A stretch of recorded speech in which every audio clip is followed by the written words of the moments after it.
Right, welcome to this complete army video for the ADEPTUS MECHANICUS. I have a brand new list here. I threw them out there in 10th edition, played a game against the Orcs. It's just tune out now if you don't know the results of that game. But they got hammered by the Orcs seriously. It's limped away from that game and then proposed a new list in an army development video over on YouTube channel membership. And then I have come up with this new list here. I think it's a lot better. This is the final list for the ADEPTUS MECHANICUS.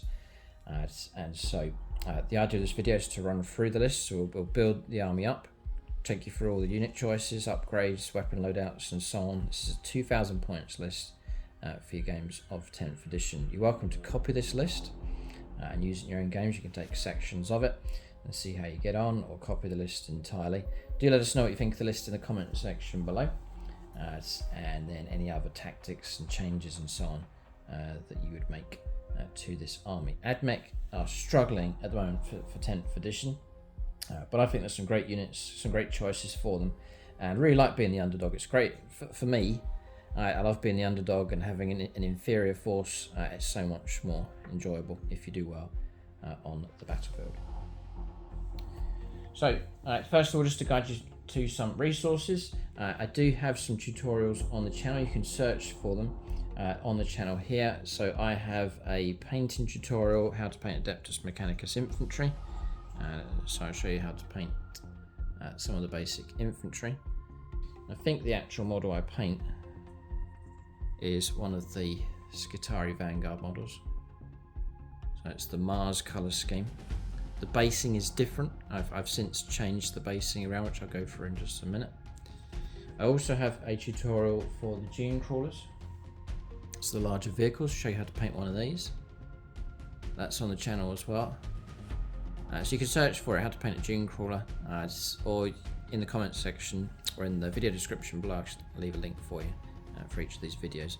If you like the banners, I also have a tutorial how to make these glorious banners for the Ad Mech as well, which I think they just look great. I actually based it on a piece of fan animation work that was done showing the Ad Mech fighting, and they gave them these big banners that look fantastic. So I made some of those custom banners, and they're deliberately meant to be really tall on the battlefield, just to add a bit of glory to them on the table.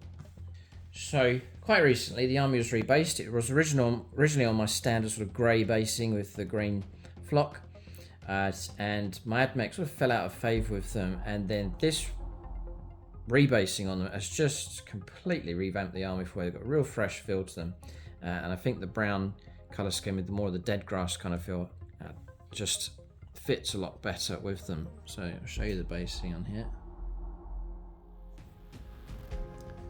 and I think it's come out really well. I'll show you on the Jun Crawlers again, you can see it on a larger scale just there. So you can see some of the original colour scheme or original basing is still there. These Space Marine parts, I just covered those over when I did the basing, and I've still kept them in featured on the basing here. So I managed to transfer those across and preserve those, which is great. So just a bit of hobby time here, just briefly. So the basing was done using technical Armageddon dust.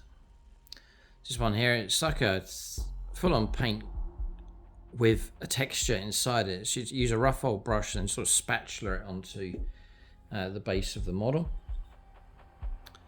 and that gives you that rough kind of texture on there. I enhanced it, added a bit more roughness to it by, once it was pasted on, just sprinkling on some sand and small stones, and then just letting that set, and it glues and holds the whole thing, binds the whole thing together, so it's fine. You can work it around some of the previous work that I'd done on the basing. It's not spraying, so I was able to work the stuff around on there. Then once that's completely dry, I then took Agrax Surfshade, mixed it with some water, and then just ran it through the whole thing just to tone it all down and just to shade it. Once that was completely dry, I then highlighted it with Steel Legion Drab mixed with some Ceramite White, and that was just a highlight just to run across and to lift all those stones and texture and sand. Then once that was completely done, as a mixture of flocks here, let me show you. So you can see on the base here I've got some taller static grass, There's 2 tones that I use. They come on little sheets like this. So like a dead grass, and then like a, I think it's like a winter shade where it's like a mixed dead but also a little bit alive. 2 tones of those, just randomly dot on a few of those on each of the bases. So looking something like that, and then a smaller grain, fine. I think it's like a 6mm static grass, and again 2 tones of that just to really try and get a natural feel on the grass. So these are looking pretty accurate on the camera. You've got like a spring tone here, so there's a bit of life in that one, and then like a dead grass winter tone here as well, more of a brown result on that. But I'm just looking at the camera, and that's the good color match. So you can find those in places like eBay. Just search for static grass. I think that's, I'm pretty sure it's 6mm. Yeah, sorry, just so you're searching for the right stuff. These are 6mm, so 6mm grass tufts. You can get longer, but that seems to work fine for the scatter models. So 6mm for those. And then it's 2mm here for your regular static grass here, like so. So that's 2mm. Just to make sure you search the right stuff. You can pick whichever shades you want. I didn't want full-on summer green. I wanted grass, but I didn't want the glow of the green. And so if you go for spring shades or winter shades, that'll give you bits of brown, and it just won't be the standard green. So you can go for those color spectrums. It just matches in nice with the brown effect. On the basing, just showing a few other models just to show you how it sits. It just sits really nice. It just complements the rest of the colors going on with the model. The reds, the rusty metals and so on. Helps the blue pop, I think, quite nicely.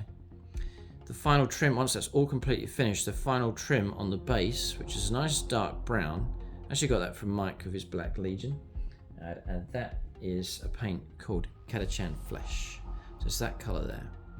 Didn't want a too lighter brown, want a nice darker brown, but didn't want to go for black. So Cadian Flesh is the colour for the trim on all the basing. That revamp wasn't too bad. I didn't have to spray the bases. It was spatulaing on and paintwork, so there was no disruption going on with the current paint job on the models. One other finishing touch, once everything was completely done, I took some Steel Legion drab paint and then dry brushed around the base of all the models just to dust them up, to really help them sit nicely on the base, like they really belong on the base, like they've been walking across that terrain. Little finishing touch. It goes on really well with the metals. Looks really nice on the red as well. I hope you can see that, but just a little bit of extra effect on there just to blend the whole thing in. So just a bit of hobby time showing you how the basing was done. You can copy that if you want. It's quite straightforward. So just a bit of hobby time there. Just to mention, if you want to collect Adeptus Mechanicus, expand your army, or anything else for Warhammer 40,000, do use the link below for the Outpost for discount 40k. Other gaming systems available from them as well, and use that link. It really does help support the channel. So for the Adeptus Mechanicus, from the game that I played against the Orcs, what was obvious was the lack of punch for firepower, and so I've tried to correct that as much as I can with this new list. Also need the ability to move out aggressively, grab objectives, be able to stand up for myself a bit in close combat as well. So I've tried to address all those needs as much as possible. Number of most Ad Mech units have become weaker, but there's a few units that are quite good. I'm going to show you some combinations here that work quite well. For a deeper dive on Tactica, I've made a Tactica series for the Ad Mech for some of the key units that feature in this list. You can check those videos out. Roll up some dice, really demonstrate how each of those units work. So if you really want to enhance your tactics, pick out some good units and give yourself a good fighting chance, do check out those videos. And for a full rundown on all the units, there is the full-on codex review. So first up was choice of detachment. I switched away from the Skitari force and went for the Rad Zone core. So that's my detachment. You get a preliminary bombardment, a Rad bombardment. It's on battle round 1, the first battle rounds before anyone moves, and so on. Your opponent has to make a choice with units in their deployment zone. They either stand firm, and on a 3+, they take D3 mortal wounds, or they can take cover. They're auto battle shocked, and on a 5+, they still take D3 mortal wounds. So just like that bombardment taking place. I quite like the theme of that. Very, very cool. And then turn 2 onwards, on every turn, at the start of your command phase, during turn 2 onwards, roll D6 for each enemy unit within your opponent's deployment zone. On a 3+, they take a mortal wound. So it's good fun. It's annoying for the opponent, just that eating away of wounds. And so I just really like the idea of that.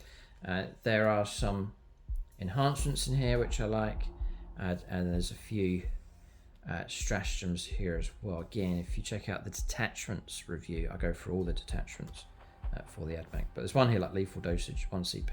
In your shooting phase, pick a unit and they get lethal hits. Like very, very useful indeed, especially for some of the units that you'll see here. So that's the choice of detachment. And then I guess in the order we see them in the book.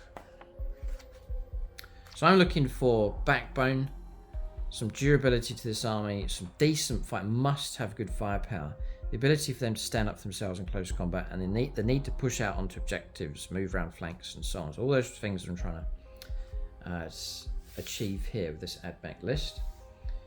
So I'll call out points for you here as well, the current points for them. This is a 2,000 points army for 10th edition.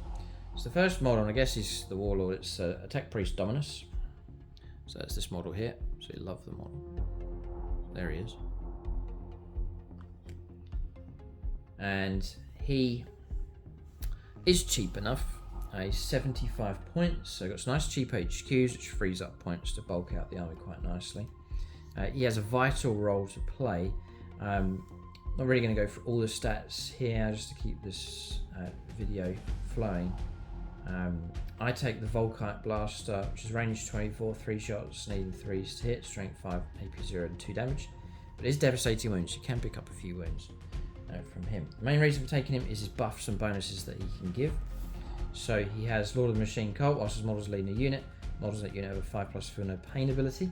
And if that unit is Electro Priest, they get 4+. So he's going to grant 5+ feel no pain, which is fantastic. Especially on his parent unit, which is his bodyguard unit, which is a unit of breachers, which we'll come to a bit later on. He's also got data spike ability if he fights against a vehicle, but it's 4+ to cause some damage. Now, I then give him an enhancement for, I believe it's 20 points. It's called, I won't turn to it, it's Peerless Eradicator.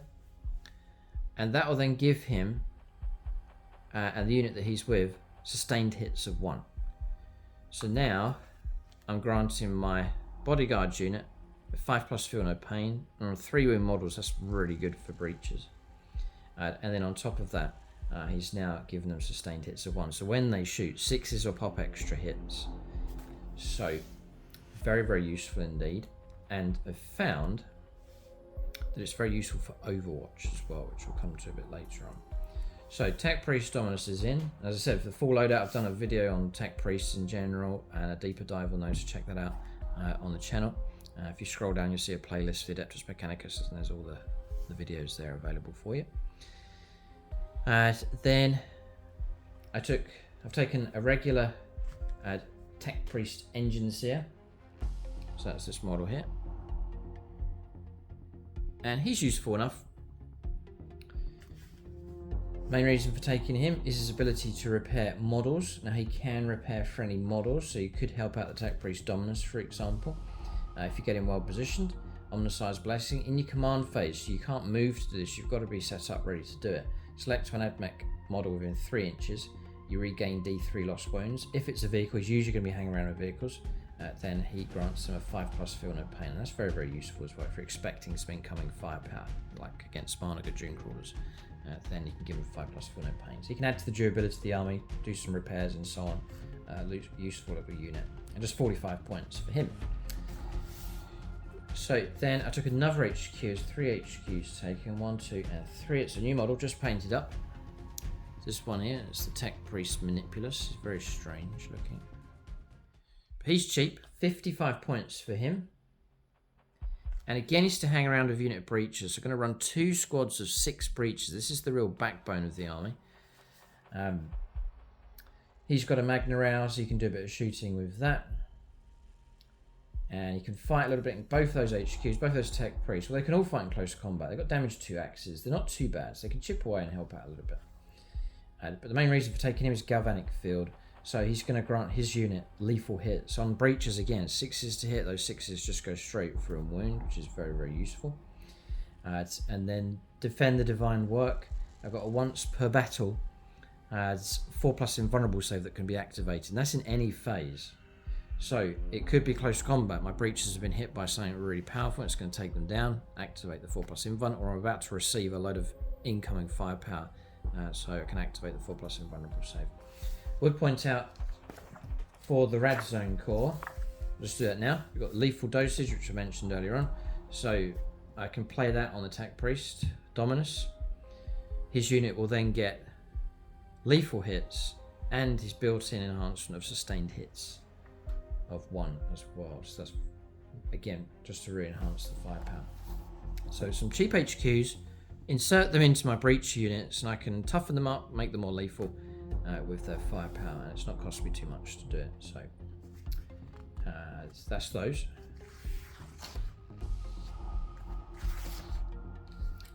Yeah, in order here really, it's the Rangers. So I've gone for Rangers. I don't expect too much from them. They have an absolutely vital role to play in the list. It's where you talk about other units, you'll see that. But they're there to support other units. A little bit of firepower, not expecting too much from them. And they're cheap enough at 90 points a unit.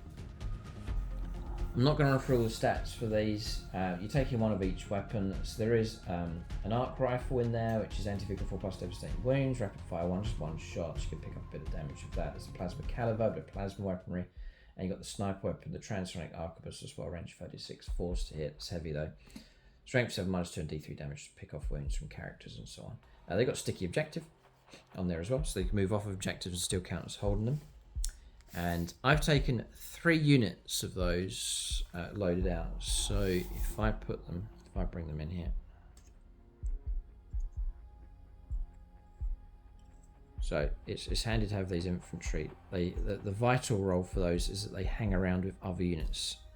Ad Mech units get benefits from battle line units, and these are battle line units, and you need to keep them near the other units for the benefits to kick in, and the benefits are quite substantial. So these units are there to hang around and back up other units and to survive whilst hanging around with them.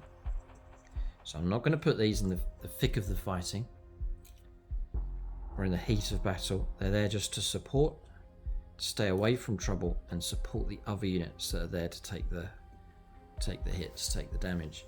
So breaches, they're going to be in the thick of the fighting, but they're tougher, they're better protected, and then it diverts the attention away from these soft units, because these won't last very long on the battlefield, but I really do need them. So not too much else to say about those. We'll move on. So we'll come to the breaches. Check out the full-on video that I've made for those with all the Tactica and so on. But I've gone for 2 units of 6 of these. So I had 6 already, and then I've just recently painted up 6 more. It actually didn't take too long. The painting process is quite good. I'll maybe run them like this. Like so. Just bring them in. They are bulky. They really are a presence on the board. Like so. And if I bring in their HQ, so Tech Priest Dominus goes with one. Tech Priest Manipulus goes with the other. Either of these 2 if you like them. You can just go for, so I've gone for 1 of each for variety. You could just go for 2 Manipulus models, because that one is really good value and that the benefits are great. So that, you're going to get a universal, the same results each time, or the same abilities on each unit. So you're going to get lethal hits to both, 4+ invulnerable save once per game on both as well, and you can save some points. So double Manipulus is a really good idea. But I've gone for the Dominus here for the 5+ Feel No Pain. I can sort of pick which area they're going to deploy in. If I'm expecting a lot of incoming firepower, I'll give them the 5+ Feel No Pain. So with breaches, the combination I've gone for is the Hydraulic Claw for close combat. You get less attacks, 2 attacks at force to hit, but it does come in at strength 8. It is -2, it's got a good bite on it, it's damage 3. So they've got a bit of a nip in close combat. I don't just want firepower in the armor, I've got to be able to strike back in close combat. So 2 attacks each, but that's 12 attacks for the unit if I can get them in, because their bases are quite bulky. Plus the axe attacks coming through from the leaders as well. So that's quite good. Pretty good actually in close combat. Now, the main reason for taking note is firepower. They're tough. There's 5-inch moves. They're slow enough, but there's ways to improve that. 3-up save. Their toughness 7s. They really are like mini vehicles, and 3 wounds each. There's a 6+ invulnerable save built in to them as well. So the way to speed them up we'll come to the firepower in just a minute. The way to speed them up on the battlefield with the Rad Zone core is to combine that with the main rules. So you get the army rule. You go for Conqueror Imperative.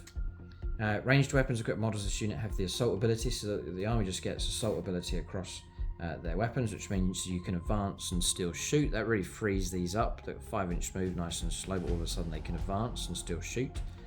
And then with that, in the Red Zone core, and I've used this in a recent game, you take Aggressor Imperative for a CP. It's a guaranteed 6-inch advance. So now you've got a guaranteed 11-inch moves. You really can relocate with those quick enough and still shoot with them as well if you go for that combination. So if they need to move, they can. The detachment I've taken, if they need to move, they really can move quite quick and get into a good firing position. So with that firepower, I've gone for the heavy arc rifle, which is what they're modelled with here. So you've got 30-inch range. So these really are a unit that's not really at the back line, but more pushing forwards to take the middle ground, which you need to do for 10th edition. So these are to push through, to shoot their way through and fight their way through and hopefully be survivable enough. And then 30-inch range, which cover the ball quite nicely. 2 attacks with these, but they are rapid fired too. So if I get to within range 15, they're getting 4 shots each.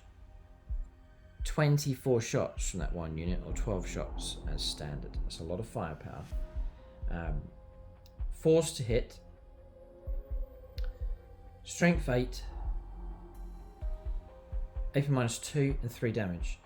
Now this is a universally good unit for shooting. Medium heavy infantry are in trouble against these. Strength 8 -2 and 3 damage. Light vehicles are in trouble. And you say, what about things like land raiders and tougher vehicles? These have anti-vehicle 4+, so you'll be wounded on 4s against any type of vehicle, so your land raiders and so on. So that strength 8, that's negated by your anti-vehicle 4+ when it comes to wounding. Force to hit is not that great, but they have a built-in reroll 1s for their shooting. But if they find themselves within 6 inches of a friendly battle line unit, such as the Rangers, they get reroll their hit rolls. And so that's exceptionally good. Force to hit, re-rolling all of your hits is nice, accurate firepower coming through. And if you combine that with lethal hits, sustained hits, now all of a sudden you're kicking out some pretty decent firepower across the board. And I mentioned earlier on about Overwatch.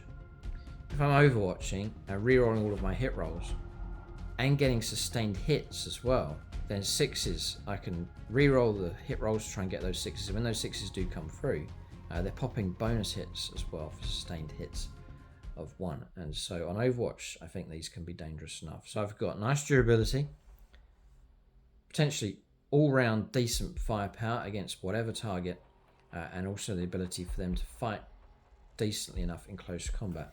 And it says here, breaching command, you re-roll hit rolls of 1. And then can re-roll the hit roll. So it's hit roll, not shooting. So I can re-roll in close combat as well. Either re-roll 1s or re-roll the hit rolls entirely if this unit's nearby. So these, usually you'll see in a game, these are hanging around with these, usually at the back, just tucked around, keeping them out of trouble as much as I can, and in order to give those the re-rolls. And that's such an enhancement to have. So I've taken 3 units of Rangers. Usually you'll see a unit assigned to each of these.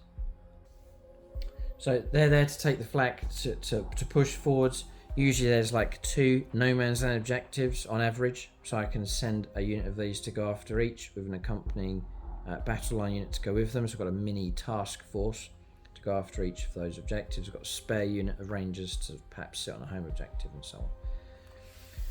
So moving along, and see the full lowdown, I roll up some dice and so on, check out the tactics video for that. So I've now got firepower on the board.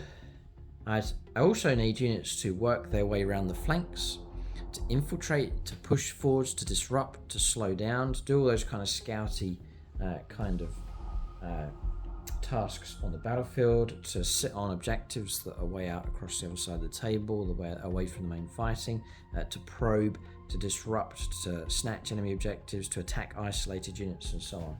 So I don't think these units are as good as what they used to be, but they are cheaper in points. Talking to points, 290 for each of these, so they are quite an investment, but 290 points for each of the Breacher units.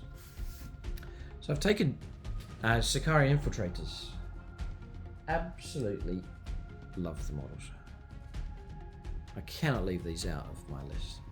These were so good in 9th edition that I got another box of them, and so I have 2 squads of 10.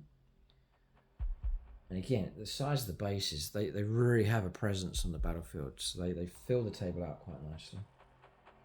So 2 squads of 10 are in. I don't expect these to do very much on the battlefield damage wise. They used to be scary, but not now. They really have taken a hit. They're not that great, but they are cheap. They're 140 points, which I think is cheap.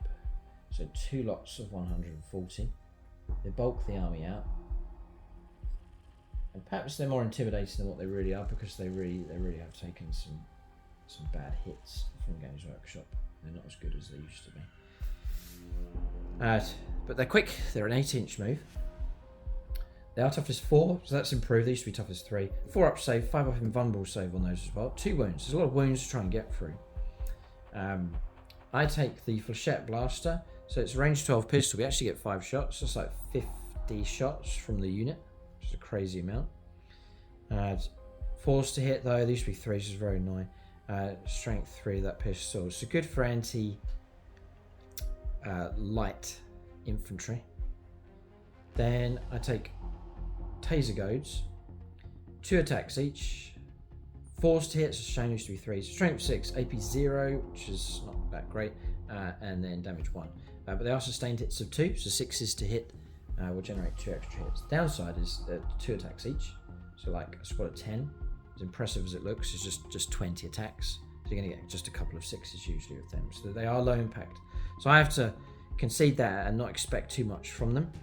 But as far as their scouting ability and so on is useful enough, they are infiltrators and they're stealth. So I can push these deeper into the battlefield. I can use them to infiltrate in, to ambush, to grab no man's land objectives immediately, just to start them on objectives. I can use them to probe, work their way around or through the enemy lines and go after softer targets with their pistols and taser goads. So they are to lurk and to avoid trouble, and just to let them work independently, let the main part of the army do the bulk of the fighting, and these to work more of an infiltrator role for those, which is needed for sure. So opportunistic type unit. They really bulk the army out quite nicely, and as I said, they're nice and cheap at 140 points. Moving on, we'll go on to the Rust Stalkers. So again, so that unit of Infiltrators, that's one of the units that's taken a hit from Games Workshop. They are low impact, like many of the Ad Mech units. But I use them as more of a strategic role. Next is the Rust Stalkers. I really don't want to leave these out. They're just as cheap as the Infiltrators, 140 points for a squad of 10. These have a bit more bite to them, but again, I would rate them as quite low impact on the battlefield. Again, 8-inch move. They're toughness 4, same profile, 2 wounds and so on. Now, they do have they do have something going for them. So you get +1 to advance and charge rolls made for this unit whilst within 6 inches of a battle line unit, or as standard, and then whilst they're within 6 inches of a battle line unit, add 2 to advance and charge rolls. So they can move quick enough across the table. They're a bit of an ambush unit. I'm going to run these differently. They do have stealth as well, it's a little bit harder to hit them, but they don't infiltrate. So this is more of a counterpunch unit. I have these hanging around with the main battle line. Perhaps there's an area where the opponent's trying to break through, and I need a bit of melee support, then I'd send the Rust Stalkers in. They'll fight in close combat. I go for transonic blades. They are, and there is a quite unique role for these. And it's an opportunity that I don't want to miss. 4 attacks each, double the attacks of the Infiltrators. They are forced to hit, which is a shame. Strength 4 and AP -1 with the transonic blades. That's okay, but what comes with that is 2 things. First is devastating wounds, which is good. 6s to wound will bypass armor saves and so on. And also precision, so I can charge them into a unit and try and root out particular characters.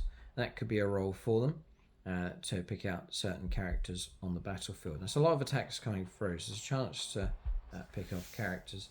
The leader has transonic blades and cord claw, which is still 4 attacks. It's a bit of extra AP -2.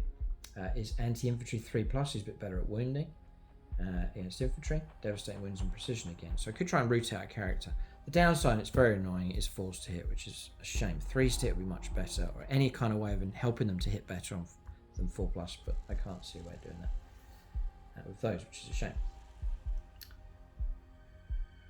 Now, that's about it with those. So an opportunistic unit, again, low impact, 40 attack sounds really good, but really it's only 20 hits coming through. And then you try and search for some precision devastating wounds, which you're going to get about 3 or 4. So again, can't expect too much from them, but they're to support a bit in amongst the main battle line. But again, not going to put those right at the front. It's the breaches are going to take the brunt of the damage, brunt of the attacks coming through, and they're there to support as a backup unit. By all means, leave your own comments and suggestions, what units you'd add in, what units you'd take away. Next up is another backup unit, another unit to push through if I need a bit of help, and that's the Cerberus Sulphur Hounds. So they are just over here. You can see the Cavalry over off in the distance. I'll put them over here. And we'll zoom out soon and I'll show you the full footprint of the army, so you can see. That's the Cavalry. Love the models. They work out 110 points. Again, quite cheap. Squad of 6. You can take squads of 3, I believe, if you want to. So they've got this Sulphur Breath from the horses. So 9-inch range. D6 auto hits for Torrent, ignoring cover. That's kind of weird. It's pistol as well. So you can actually fire it whilst you're in close combat. Interesting. Strength 3. So actually AP -1. It's also hitting as well. So that's like 6d6 auto hits. That's quite good for shooting whilst in close combat and so on. So they're very good at light infantry. Again, opportunistic unit. I can have them hanging around my main line, or I can use them to swing around, probe, and try and find a good opportunity with those to go after lighter targets. They move quick. They're range 12. Movement 12. And if I have Conqueror Doctrine Imperative and I play my 1 CP 6-inch advance, then all the weapons become assault, and I can move a total of 18 inches and still shoot and so on. So pretty good. We've also got the Blast Carbine for a bit more firepower. I think 2 models have those. Got the Phosphor Pistols. And then in close combat, you get some attacks, clawed limbs, 4 attacks come through. But the main thing with those is the light anti-light infantry, close range firepower. The other reason for taking them, this is quite crucial, is line breaker rule. So when you end a charge move, select one enemy unit within engagement range of it, and roll 1d6 for each model of the units of engagement range of that enemy, adding 2 to the result if this unit started the charge move within 6 inches or more friendly battle line units. Again, I like the idea of them breaking out from the main line, having them hanging around with the infantry just to get that bonus. So on a 4+ or a 2+ if they started near those, you cause them mortal wounds. So a bit of a shock element with those as they push through, and that could really help out. Let's say an enemy Dreadnought's breaking into my lines, it's got 3 wounds left. What am I going to do? Send the cavalry in and then hit them with those mortal wounds. Try and bring a tougher target down. So yeah, there's a use for those for sure. Rapid response unit. I can use them in amongst my line, or I can send them off to go and pick on lighter targets. So cavalry are in. I want a backbone to my army, but also want that flexibility, infiltrating in, counter-punching with units, just be able to move around, take on units, grab objectives and so on. That's pretty much the list. I've called out all the points values except the last. Robots is something to really think about. Castellan robots, to have those in the list, certainly something to think about with them. But for now, I'm running the Jun Crawler. I really love these here. They're quite really nice, the new basing, and they look great with the banners. So I'm running 3 of those. 1, 2, and 3. Really bulking the army up. Because the breaches are quite a point sink, and so fill the army up with cheaper units, and that's brought the size of the army up quite nicely. So I used to rely on the Jun Crawlers for firepower, but I've now got the breaches to amplify that firepower. Really, the main firepower is now going to come from the breaches, and the Jun Crawlers can support with their firepower. I found that the Daedalus Missile Launcher and Icarus Array is just too weak. I've run it for every edition since I've started Ad Mech, but I have departed from it. So I'm now running these with neutron lasers. So the neutron laser really is my anti-tank ability. It's to support here. So I'm not relying on the Jun Crawlers to do all my anti-tank firepower, but they're there to actually to support the breaches. So with the neutron laser, it's a blast weapon and heavy, so if I sit still I can hit better. Range 40, I've got the board really well covered. These are to sit at the back and to provide firepower support for as many turns as possible. And with that firepower I get 2 shots. 4s to hit can be improved, and once I get that hit though, strength 16, fantastic strength, 8-4, brilliant bite on it, and then d6 plus 1 damage. Now, one turn of shooting, not expecting too much, but if I can shoot 1 turn after the next, keep those shots coming in the Jun Crawlers, that really can help out. I can help out with battle line units by giving them a 4+ invulnerable save if I keep the models nearby, within 6 inches. And then the actual model itself, they're 140 points, they're cheap, a decent gun, and I think the durability on these is fantastic. Got an 8-inch move, toughness 10, a 2-up save base, a built-in 4+ invulnerable save, which is fantastic, and 11 wounds. They're OC of 3 as well. And then with my little tech priest hanging around, I can restore wounds, give them the feel no pain of 5+ as well on the battlefield. And usually I'll set these up just covering my angles on the table, so I've got Jun Crawlers with these neutron lasers just covering the board and deploying them quite openly in the best fields of fire that I can, knowing full well that if the opponent goes after them, they've got to get past that invuln save, the toughness, the normal save, the wounds, and so that I think they're nice and durable on the table. And if they do decide to go after the Jun Crawlers, then they're not shooting their big guns at my breaches.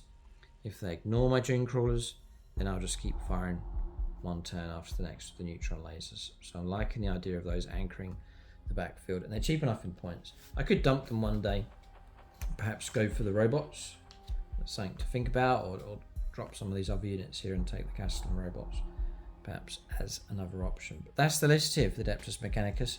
1975 points. If I add in Peerless Eradicator enhancement, it takes me to 1995 points. I like the vibe and the feel about this force. I think I've got more backbone in the army than previous. I've definitely got more heavy hitting firepower. Switching out the firepower from the Jun Crawlers over to neutron lasers is great. Doubling up the breaches with their firepower and then really enhancing them with some HQs. And then I've got some counterpunch units just to plug gaps where the enemy might be breaking through or too strong. And then also I've got my probing force here, 2 bulky units of infiltrators to push through, scout around, pick on isolated units and so on. We'll zoom out now. We'll take a look at the full footprint of the list. Alright, so that's the army laid out. So you've got Jun Crawlers, firepower support at the back. 2 units of breaches to breach, to push through. Usually to go after no man's land objectives, steadily with firepower, close combat if needed. Enhanced with my HQ choices here, Tech Priest Dominus, Tech Priest Manipulus.